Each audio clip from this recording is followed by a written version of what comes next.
دنیا اور پیٹ کا نقشہ گول اس لیے بھی ہے کہ دونوں معیاری چاند سورج کی طرح ہیں۔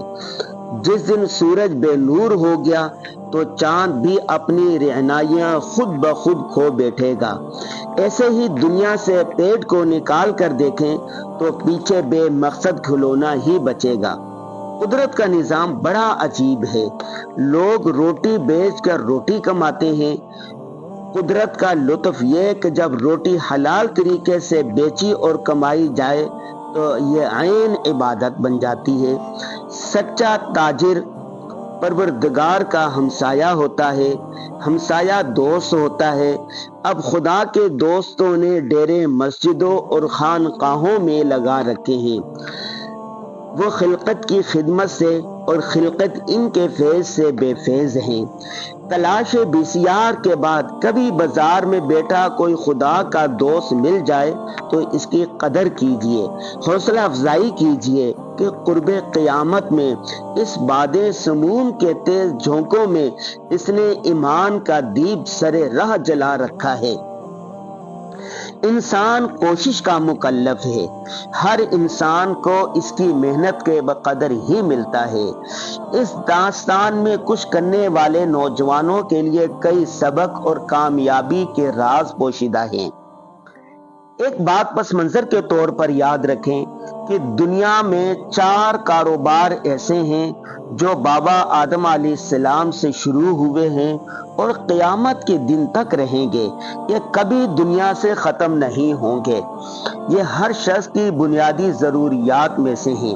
نمبر 1 کپڑے کا کاروبار، نمبر 2 تعمیرات کا کاروبار، نمبر 3 علاج معالجے کا کاروبار، نمبر 4 کھانے پینے کا کاروبار۔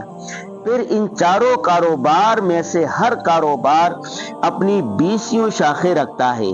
یہ 4 بنیادی شعبے ہیں اور ہر ایک شعبے کے درجنوں ذیلی ادارے ہیں۔ اس وقت ہم بات کر رہے ہیں صرف کھانے پینے کے کاروبار کی۔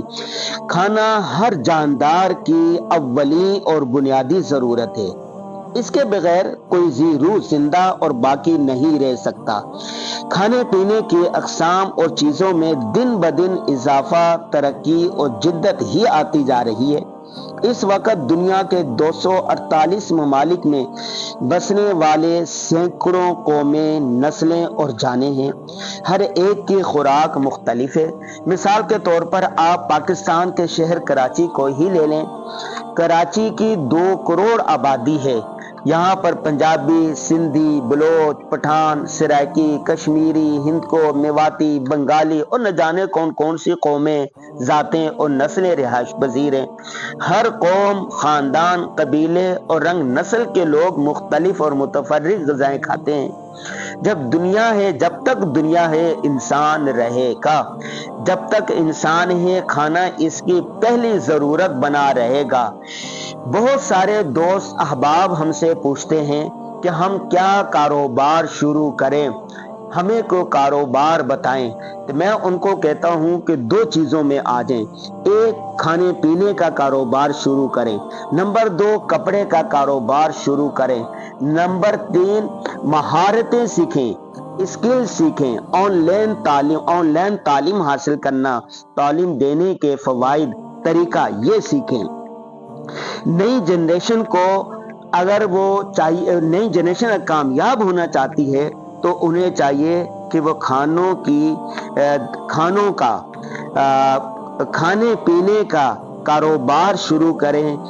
کھانے پینے کا یہ کاروبار وسیع سے وسیع تر ہوتا جائے گا اور جو بھی شخص نئی مہارت، نئے ذائقوں، نئے انداز کے ساتھ اس کاروبار میں آئے گا وہ چھا جائے گا۔